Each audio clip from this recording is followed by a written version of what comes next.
Hi, this is Pat with the Crystal Lake Public Library, and today on Afternoon Craft Corner, I will be demonstrating how to create beeswax food wraps.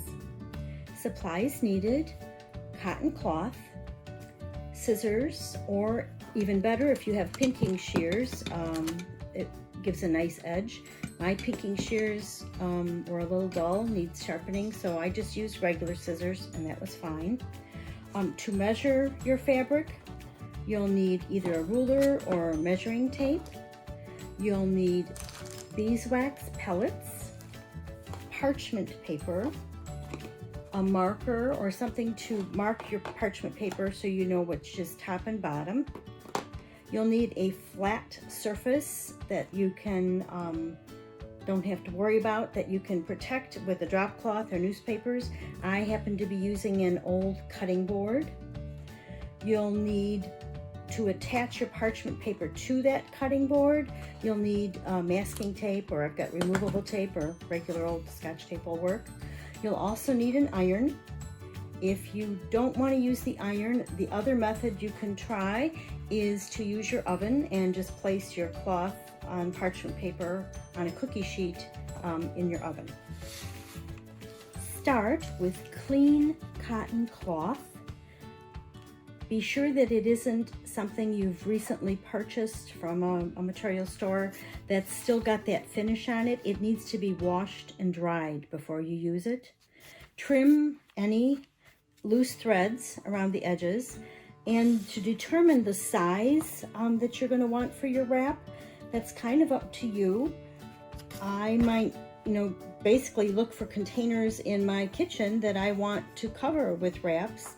And for this, I could keep it as a square, but I could also round it as a circle, because once you get the beeswax on there, this will mold to the jar. You could, here's a bigger one, you could do the same kind of thing. Keep it square, whatever works for you. You could also get something like this, finish it as a wrap, and then fold it over and hand sew it to make little snack bags. You could use Velcro or a button here. I do not recommend that you try and put this through your sewing machine. I don't think it'll do your machine any good with the wax on it. One thing that a lot of people like to use with these beeswax wraps is for sandwiches. And basically that you're going to need a square, 13 by 13 inches, or 14 by 14, even up to 16 inches squared. And I'll show you later a really nice, easy way to wrap your sandwich with no other things needed. 13 by 9 pans. If you're not sure how it's going to work, basically just get your pan and spread your material over it and cut around to see how it's going to work. Once you've got your fabric figured out, then you're going to need to get your surface ready. For this, I used a cutting board, and I have my parchment paper here that I have affixed just with tape to the board. And then I have another piece, same size, that's going to go on top of it. And what I'm going to want to do is mark this, because I don't want to use the wrong side with my iron. So I'm going to just put a T or for top on there, so that way when I'm not going to be using the wrong side with my iron. There is no right or wrong side when you start. It's only after you've used the wax. So once my parchment paper is prepared, then I'm going to warm up my iron. Let's get that going. And I warm it to about maybe a little less than a cotton setting. Every iron is a little bit different, so you'll know your own iron, but I would keep it a little bit to the low side until you see how this goes. Now while your iron is heating up, I'll place my material in the center of my parchment. And then here are my beeswax beads. What you're going to want to do is just spread these out on here, and I would say when you're starting out, less is better.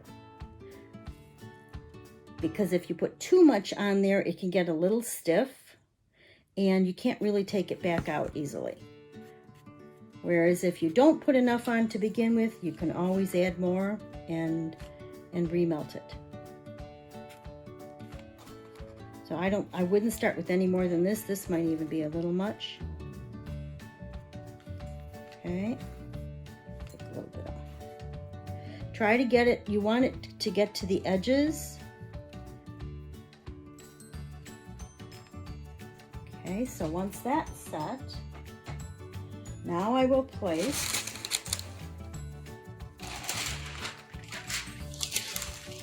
my parchment on top of it.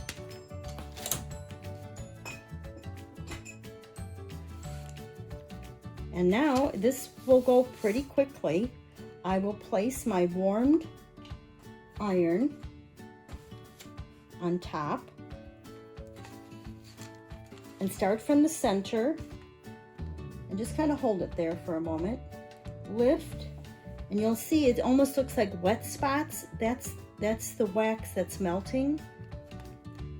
And then as it melts, it'll be a little rough because it'll still be in the little bits, but as you work with it, it will melt and then it'll just smooth out.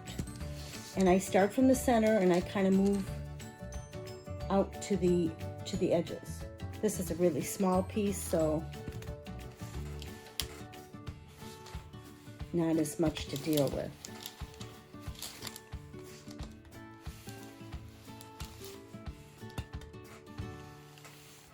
And you want it to get so that it all looks the same color, because that means that the wax has melted throughout. You don't want to have darker and lighter spots. You want it all kind of even. Okay, once that's done, just leave it for a moment, then carefully lift the top and set that aside.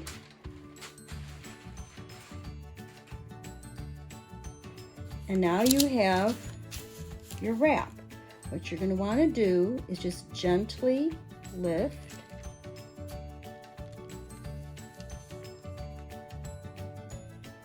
and now you can place this on another piece of parchment paper. You could hang it from a hanger using clothespins. It just basically needs to dry, and it doesn't take very long because it's basically just got to cool off, and then it's set.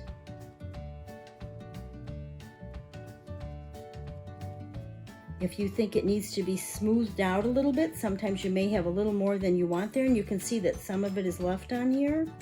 You can just go back and put it down and get your parchment paper and work with it again. This is really easy to work with. And now this is almost cool. And that's your beeswax food wrap.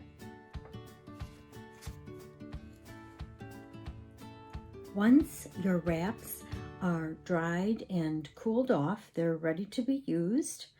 You can put them on top of containers. You can use them to store cheese. They're great for that. And you can see how easily these can be wrapped and they hold their shape. Or you can use them as a snack bag. But the one thing I think many people enjoy using these for are sandwich wraps. And here's one I've kind of pre-folded, but you can see it's about 13 by 13 inches. And you're going to take it and you're going to fold it diagonally in half. And then you're going to fold it in about a third and in about a third. And then you're going to tuck this into that pocket and then open this up. You can see you have your opening where you can place your sandwich, And then close this back up again, and you can seal it by wrapping. And there's even a spot for your napkin.